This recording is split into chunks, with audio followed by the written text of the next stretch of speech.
Hey, welcome. How you doing? I'm Michael, and I live in Canada.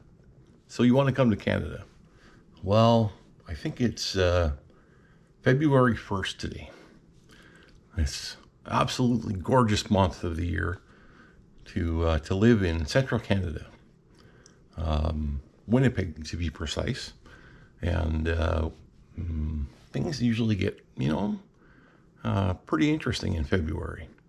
So I've been working at home a little bit on some computer project stuff, making some videos, trying to get better at that a little bit. But waiting for some Amazon deliveries that probably aren't coming today. So it's time to go out and progress winter prison cancer treatments. So while I'm waiting to use my bicycle, and that hopefully will come in the next month or two. So put together a good touring bicycle. But anyways, so you want to come to Canada. Canada is a wonderful place that's full of opportunities and promise, So, but take this in that's behind me. This small box and the one bedroom that I share with my mother, that costs, I think it's 1,200 Canadian dollars a month to live in this place. And one bedroom, I've got that little sofa there that I sleep on, and I'm not a small fellow. So this is a house that's not owned. So mother rents this place from another couple that probably is living their retirement years in Mexico. And anyways, so yeah, full of opportunity and promise. Been out of work since October 2021, almost into November, and like tons of job interviews. Haven't found any work at all. Fortunately, not quite into poverty yet, but was for like 3 months. But anyways, so yeah, full of opportunity and promise. And meanwhile, while that opportunity and promise, and people have the option to decline to provide you employment, even if you've got years and years of experience. And I have 18, approaching 20 years experience in my field, which is IT, systems engineering. You'll be in Canada freezing your ass off between, I don't know, November to March, possibly, depending where you are. And if that happens to be where you're not, then your rent is going to be astronomically higher and more expensive. That's like Vancouver and the far East Coast. Vancouver specifically, you're looking at, $1,500 to $3,000 a month for rental payments for something where your stuff will be secure. But in the meantime, the more affordable locations, they all have this common problem, which is snow. So let's go outside. Right. So it's absolutely wonderfully nautical outside today. Definitely want to go outside in a shorts and t-shirt, or instead, like I'm doing, in a parka, just a t-shirt underneath. But definitely zip that shit up. And let's have a look at why living here sucks, because of this. Yeah. Holy shit. So we got a blizzard today. Yeah, it's I think the first good blizzard of the year. And I don't know if you can see this, but holy crap, son. There's a road out there, and you can't see the road. And that's maybe 300-400 meters away, maybe 5, I don't know, not far. Yeah, and this is in the city. So, and yes, that snowdrift is that high. We just haven't bothered to shovel it. There's no reason for it. So, there's my other bicycle that I bought in Italy, my Italian hot rod. And it's under its winter blanket because there's no room to store it indoors. And yeah, this is lovely weather. So this is Canada between November, and March. All across central Canada and most of eastern Canada as well. It's like Siberia. It's polar nightmare.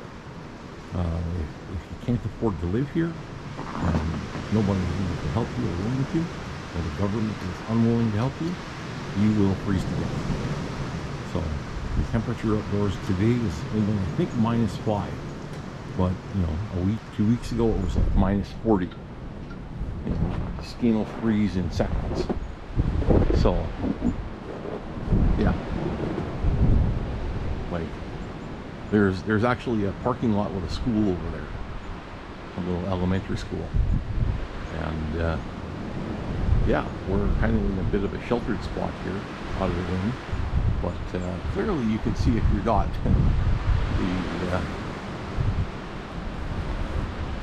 the blowing snow is outrageous.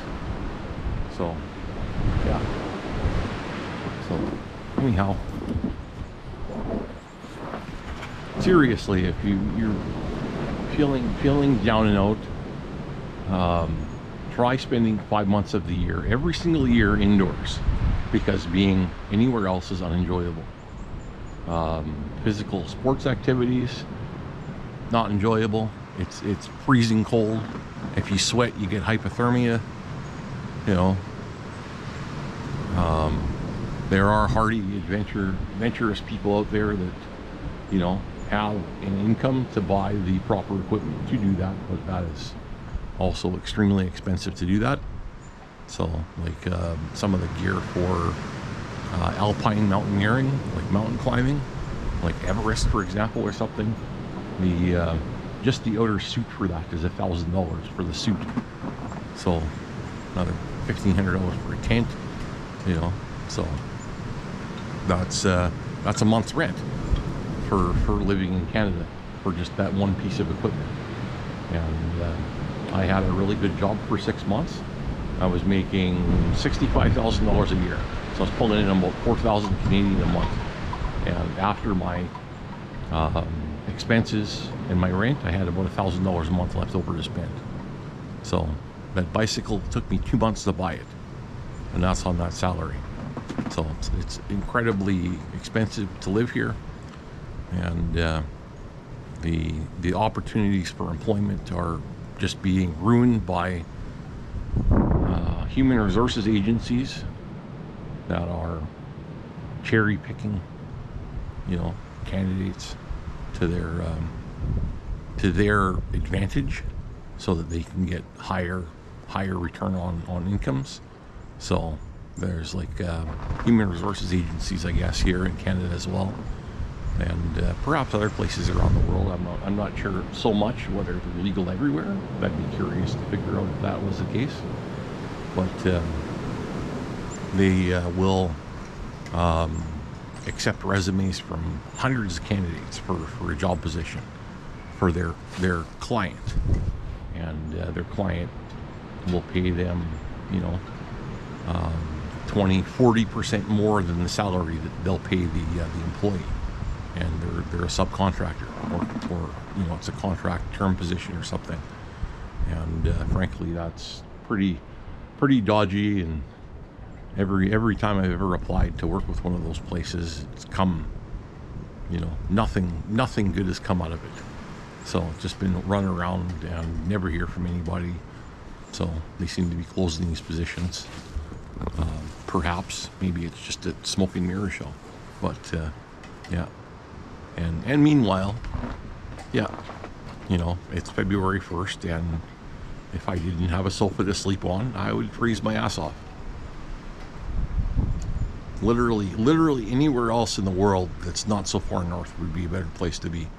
You know, I don't think Canada's a great place. Think about the geography and the climate, because this isn't a hospitable climate. You know, go somewhere more temperature warm, right? Fuck thinking about countries and about financial advantage. This is not advantageous. You know, I gotta walk a mile to go and catch a bus if I want to go anywhere in this kind of weather. Even if it's minus 30 or 40, if I have a regular job, I'd have to walk a mile to catch a bus, or a whole kilometer and a half, 30 minutes in minus 40-degree weather. You know, like if you're not wearing gloves, your fucking hands will freeze in like 5 minutes. It's outrageous. But yeah, anyways, welcome to the blizzard and Canadian Siberia. You know, this isn't really bad as far as blizzards go, but it's still in the city, and it's just kind of started blowing in overnight, and it's close to maybe 11 o'clock in the morning, maybe almost lunchtime. So yeah, in 1986, and for perspective, it's 2022, I think now. And 1986, there was a blizzard that was so bad, it buried houses. Ends of streets had snowdrifts that were 8 feet high. So it was ridiculous. The snow plows were in back alleys and that were plowing frozen people off the sidewalks because it was that bad. So, you know, no joke. Anyhow, that's my rant for today. For I think it's Tuesday, February 1st, 2022. A little blog. I don't do these often, but maybe I'll consider it more since I'm going to be doing some bicycle riding tours in the near future. And yeah, enjoy not freezing to death. Don't come to Canada. There's nothing here but less value for your investment in labor, and less enjoyment for half a year than a lot of other places you could go. So even live outside for less. So yeah, I don't know. You can't choose where you're born, but you can make wiser decisions based on, you know, not believing on hearsay. So try that. Cheers.